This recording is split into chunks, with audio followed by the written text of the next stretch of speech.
The CineGear Expo in Los Angeles just announced its dates. In this video, we're going to tell you what CineGear is and why you should go. Stay tuned.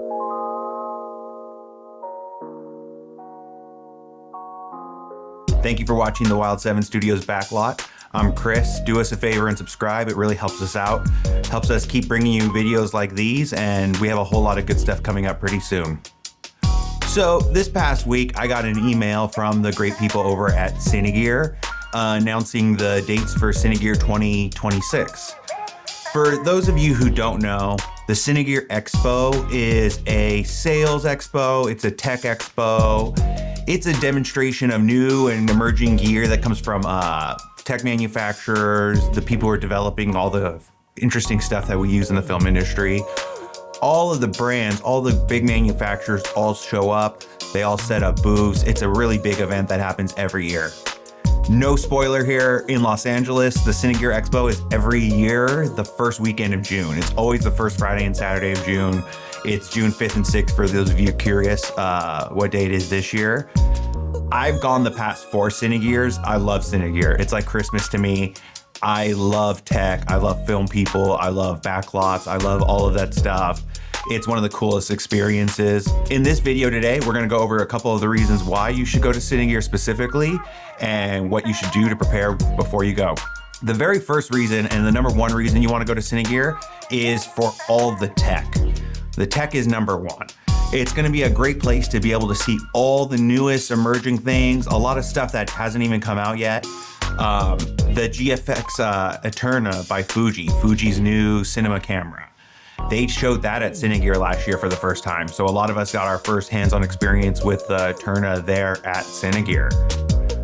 Lots of brands, they develop lenses, new gear, new equipment. They show it off at CineGear. CineGear definitely is the place where a lot of this stuff is unveiled and shown to the world. There's a couple of other broadcast events, the other big one being NAB that happens in Las Vegas every year. I believe NAB is in November. I've actually never gone to NAB. I probably will go this year though. I'm very excited for that.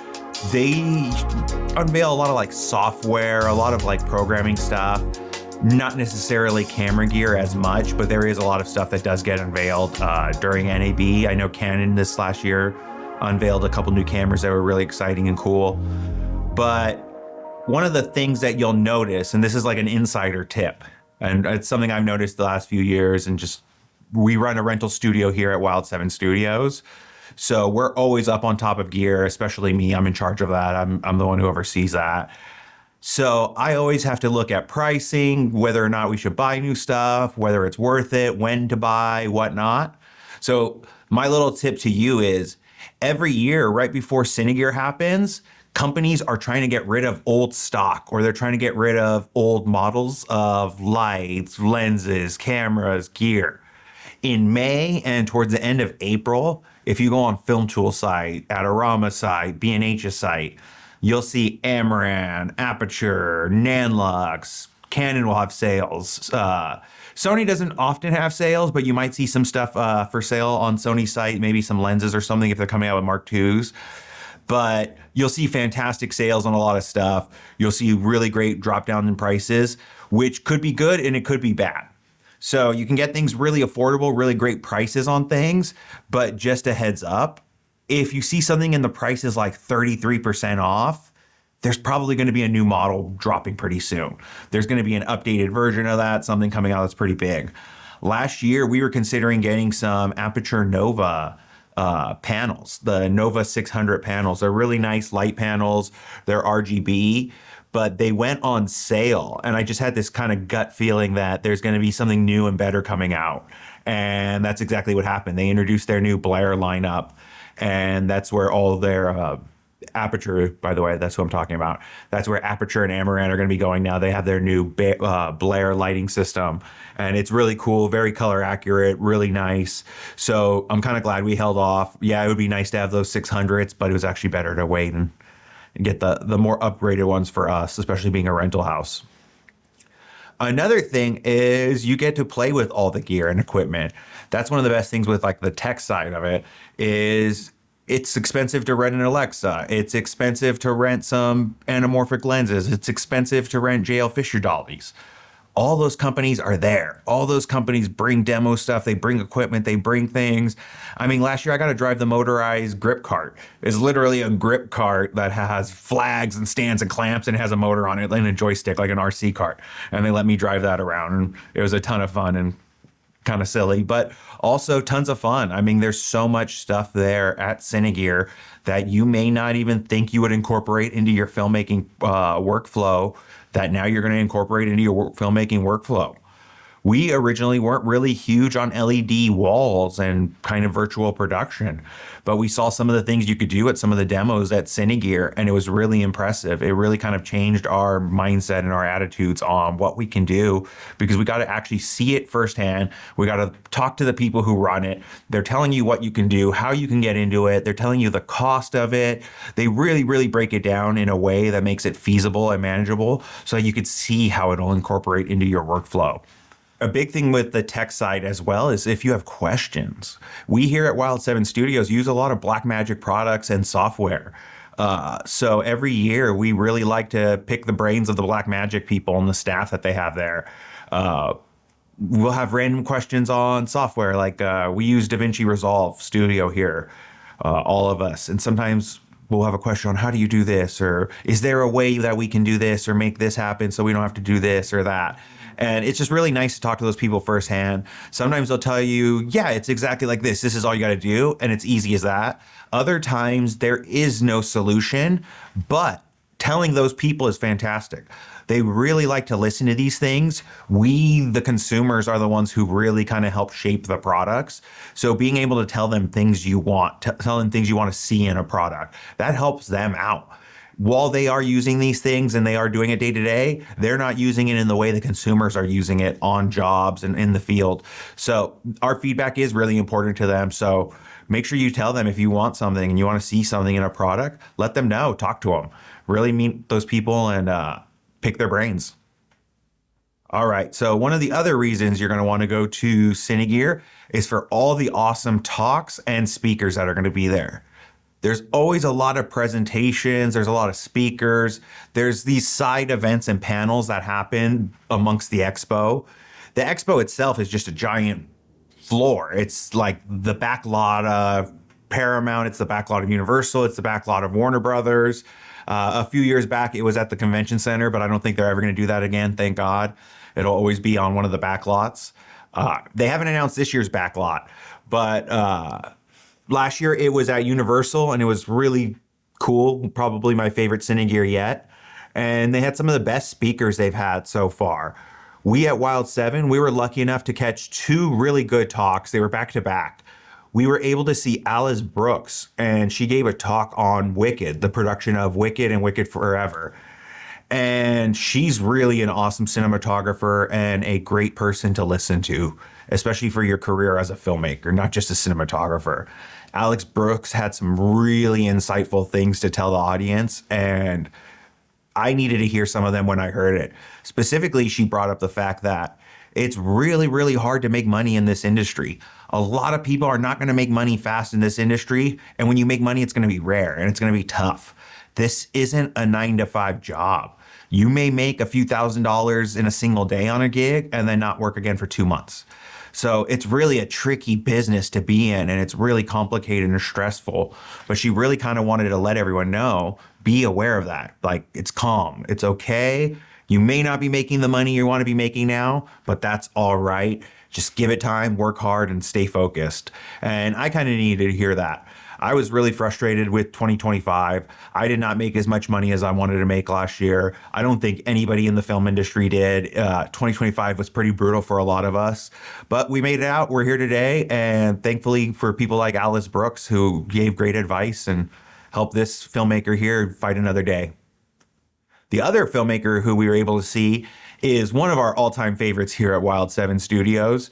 And luckily enough, we were able to see him at a Zeiss event earlier in the year as well. And that's the legend himself, Dean Cundey, ASC. For those of you who don't know, Dean Cundey, ASC, is the cinematographer behind such great films as Halloween, The Thing. Dean Cundey was behind Jurassic Park. He shot Apollo 13, Who Framed Roger Rabbit. And specifically, the reason he was at Universal Studios, he shot the Back to the Future trilogy, which shot on the Universal backlot there.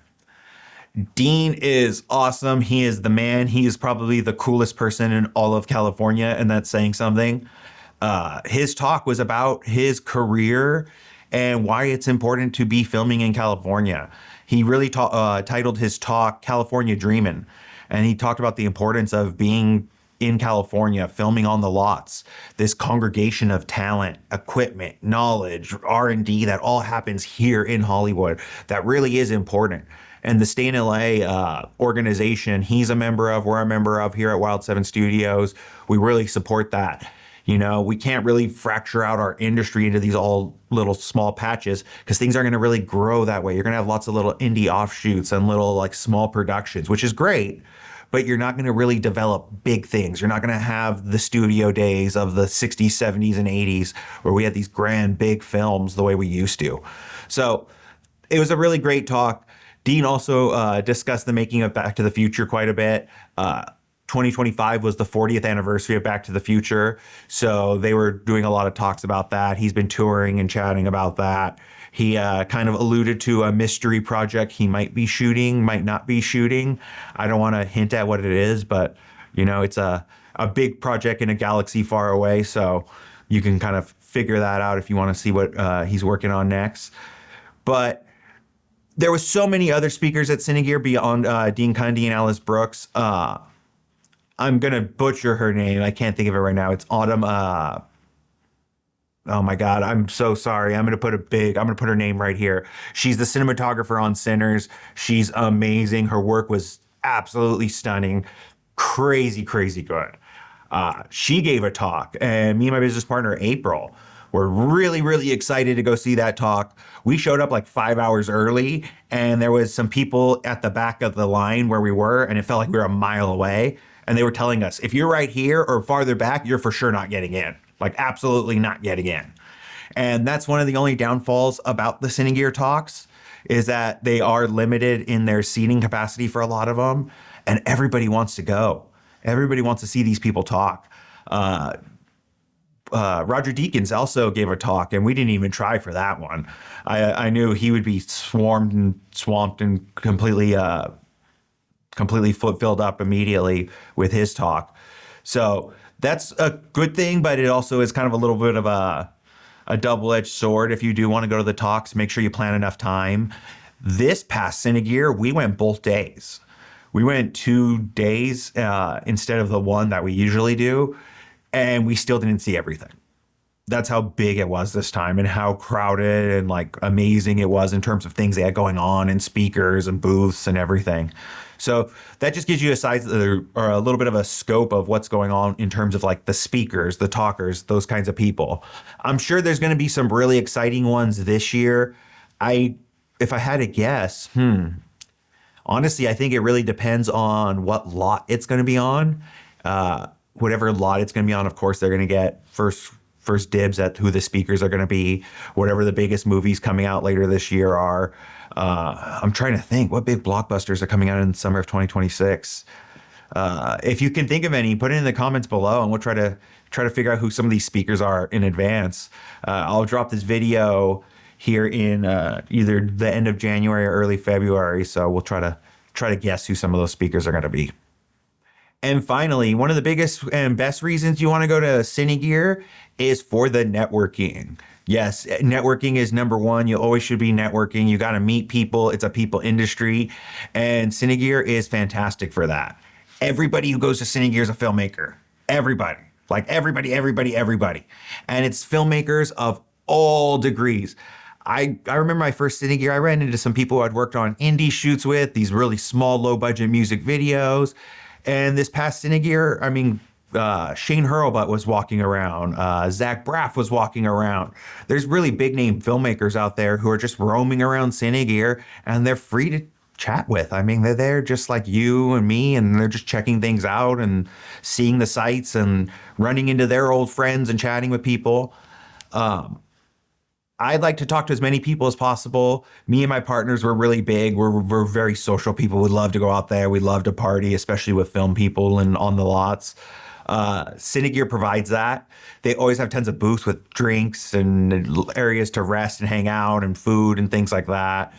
Chat it up with people, introduce yourself to people. Everyone's having a good time, you know, so take advantage of that. You know, everyone's in a good mood, good energy, ask lots of questions. And beyond networking with new people, it's big with me to run into people I've worked with. CineGear is almost a bit of a little reunion for me, and I kind of love it for that. I see so many people that I've worked with in the past, and some I haven't seen in years. And it's just really great to run into them, catch up, see how they're doing, see how their families are, what projects they've been working on, whatnot. And every year, I have to go look at my paperwork, all my invoices and my W-9s and whatnot. But every year after CineGear, I would say my work peaks. I tend to get the most work in the summer, and I think it partly has to do with CineGear, the fact that a lot of people, if you're out of sight and out of mind, they don't remember to call you. They forget, like, oh, I just didn't call you because I just forgot, you know? So running into CineGear gets you back into, or going to CineGear and running into people gets you back into their mind, gets you back in their thoughts. You could tell them when you see them, hey, give me a call, man. I'm available. Call me for this, call me for that, you know? It's a people business. That's how we get work here. So get out there and talk. The other component to networking beyond just, you know, meeting new people, meeting new friends is actually networking with the companies themselves. The people who work at those companies, they have a lot of power in those companies. They have a lot of say in those companies. These film companies are big companies, but also they're not. Some of them have a couple dozen people, some of them have a couple hundred people working for them, but that's about it. So meeting them is really crucial and important. You can get insider information on when new products are going to drop. They can give you some information on getting discounted or possibly like loaner equipment. Don't count on it from every studio or everyone. You know, they're in the business of sales and rentals for a lot of these companies, so they're not trying to loan things out for free to everybody. But if you make those relationships, who knows? They might be willing to help you out and give you some stuff. Also, once you meet these people, they'll let you know about things like their demos, their events. The Zeiss, like at the beginning of last year at that event with Dean Cundy. And it was one of my favorite events I've ever been to. You know, we got to meet and chat with the legend himself, and we got invited because we knew some people over at Zeiss, and they were nice enough to extend an invite to us. So meet those people, shake their hands, be nice, be generous. And remember, networking isn't an instantaneous thing. It's planting seeds. You'll see people over and over and over again. It's baby steps, you know? Say hi, remind them who you are, what you do. If you're working on anything new, show them some cool pictures or stills. Be friendly, have lots of fun, you know? Networking is always about being positive and, you know, liking what you do and liking what other people do. Champion them and they'll champion you back. In conclusion, those were 3 of the big reasons you need to go to CineGear. I mean it. The CineGear is fantastic. It is tons of fun, like tons of fun. For me, it's like Toys R Us for filmmakers. You know, you get to play with everything, see everything. You're going to see drones flying around. You're going to see robot cameras moving around, LED walls doing the craziest things. Sony had some holographic viewing thing last year that was crazy, where you had to stand in one spot and you could watch this kind of screen that no one else can see except you, unless you were standing in this one spot. Cool stuff like that. Lots of cool stuff, lots of cool film people, and me and the Wild 7 Studios team are going to be there ourselves. So keep an eye out for us. We always rock our Wild 7 shirts, so if you see us out there, come say hi. I'll have some stickers on hand. I'll give you a sticker or two, and yeah, come say hello. We'll be glad to see you over at CineGear. Do us a favor, hit that subscribe button down below. Drop us some comments, likes. We really appreciate all of you. Got some cool videos coming up soon. We'll see you soon.